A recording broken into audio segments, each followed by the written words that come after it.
Okay, so the Master Thief. We will be reading the story of the Master Thief and how he came to be.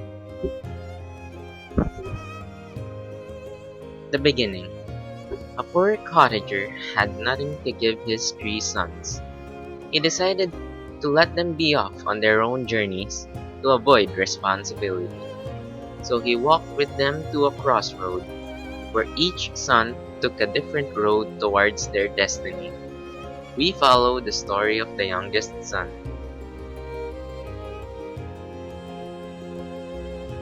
The youngest went into the great woods. That was when storm struck.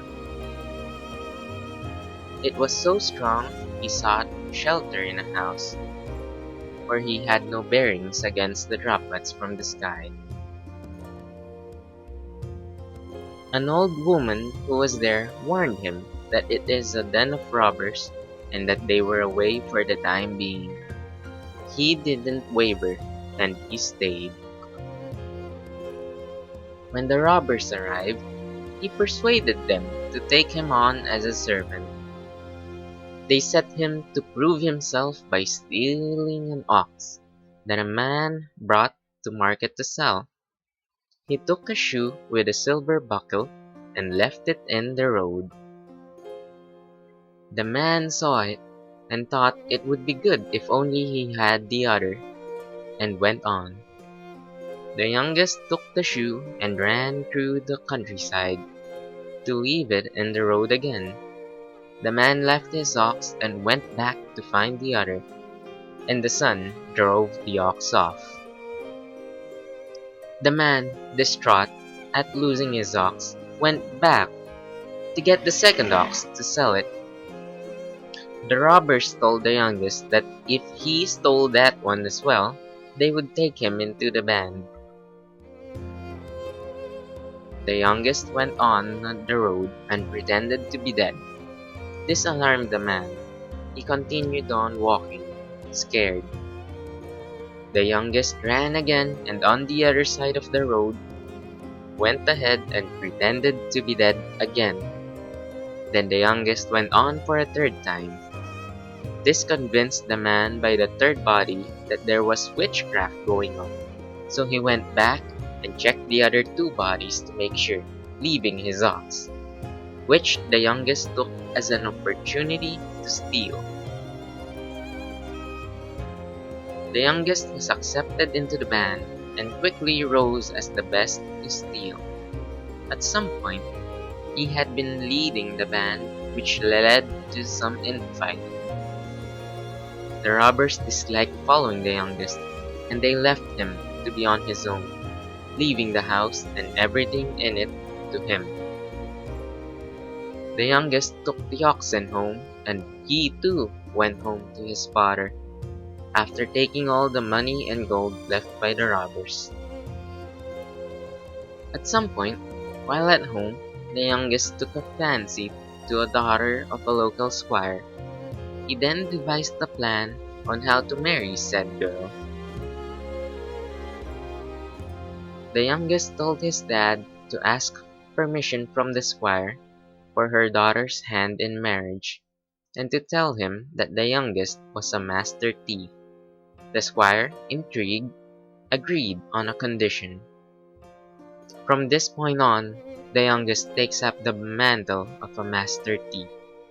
The condition for the marriage is for him to steal roast from the squire. The thief, as cunning as he was, captured 3 rabbits in preparation and released them into the squire's kitchen.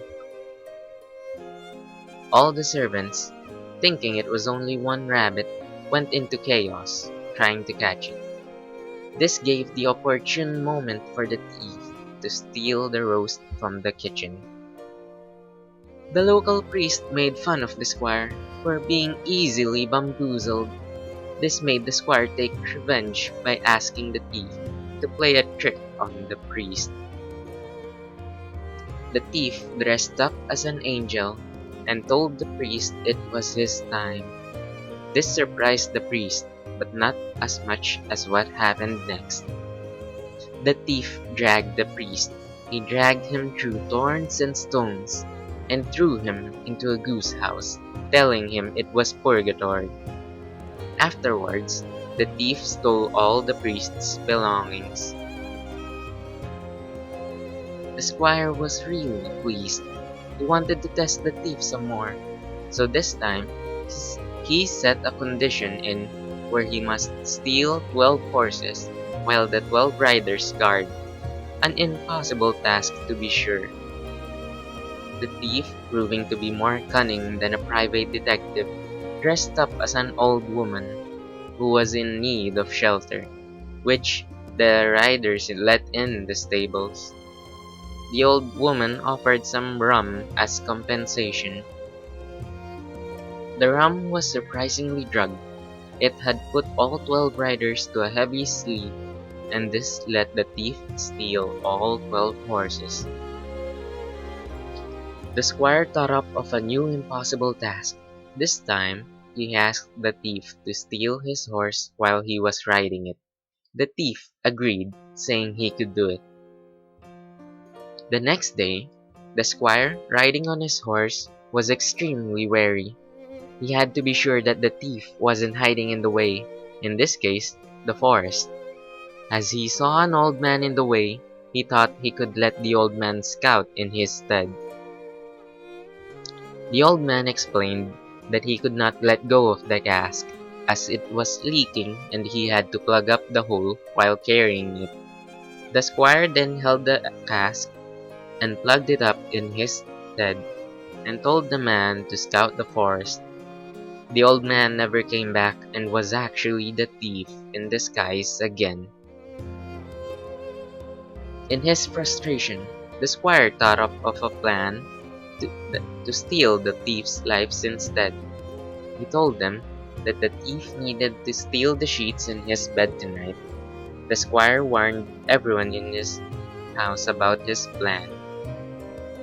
The thief set up a body double to stand outside the bedroom of the squire. The squire, seeing a silhouette outside, shot at it. He then went outside to bury the body before anyone outside sees it. The true thief went inside the house pretending to be the squire and made use of the night to cover his appearance. He then took the squire's sheets. The thief won all rounds. The squire, just now, learning how terrifyingly cunning the thief is, lets him marry his daughter before he decides to steal more valuable things from him. The end.